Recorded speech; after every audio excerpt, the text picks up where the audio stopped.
আপনারা অবগত আছেন আগামী 9 সেপ্টেম্বর ডাকসু নির্বাচন হওয়ার কথা আমাদের, কিন্তু আমরা দেখেছি এই নির্বাচনকে ঘিরে নানা ষড়যন্ত্র, নানা অপকৌশল।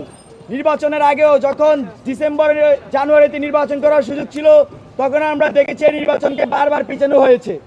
এখনও তফসিল ঘোষণার পর থেকেই আমরা নানা সময় নানা কানে এই ষড়যন্ত্রের কথা শুনি।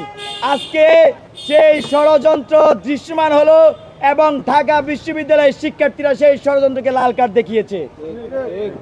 বন্ধুগণ, আপনারা দেখেছেন যে ডাকসুকে বন্ধ করার জন্য হাইকোর্টে রিট করা হয়েছে এবং সেই প্রেক্ষিতে আজকে এত জলঘোলা হয়েছে। ঢাকা বিশ্ববিদ্যালয়ের শিক্ষার্থীরা, প্রার্থীরা, ভোটাররা সবাই এই বিষয়ে একমত, তারা ডাকসু চায় এবং সেটা 9 সেপ্টেম্বর। আমরা যে কোনো মূল্যে এই ডাকসুকে সফল করবো ইনশাল্লাহ।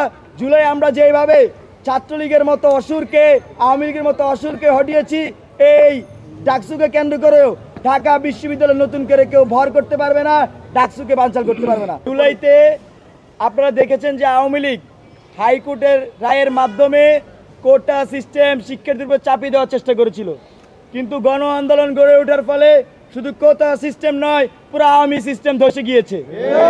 তো এইখানে শিক্ষার্থীদের যে ন্যায্য দাবি, ডাকসু আমাদের অঙ্গীকার, ডাকসু হবে প্রতিবার।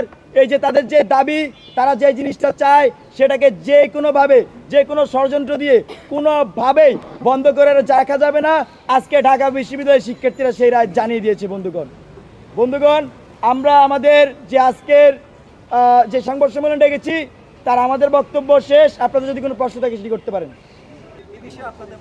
এই বিষয়ে অবশ্যই আমরা তো 9 সেপ্টেম্বর ডাকসু চাই। ঢাকা বিশ্ববিদ্যালয়ের শিক্ষার্থীরা মনে প্রাণে ধারণ করে প্রচার প্রচারণা যেমন করছেন এবং যারা ভোটার তারাও এই প্রচার প্রচারণা শুনছেন, যারা প্রার্থী তাদের কাছ থেকে, এবং স্বতঃস্ফূর্ত একটি আমেজ পরিবেশ ঢাকা বিশ্ববিদ্যালয়ে বিরাজ করছে, আনন্দদায়ক পরিবেশ। তো সেটি বজায় থাকবে। আমরা আশা করি 9 সেপ্টেম্বর এই নির্বাচন কমিশন যদি কোনো পক্ষপাত দুষ্ট পজিশন না নেয়, সেক্ষেত্রে আমরা একটি সুষ্ঠু নিরপেক্ষ একটি ইলেকশন পাবো, আর আমরা সে বিষয়ে আশাবাদী।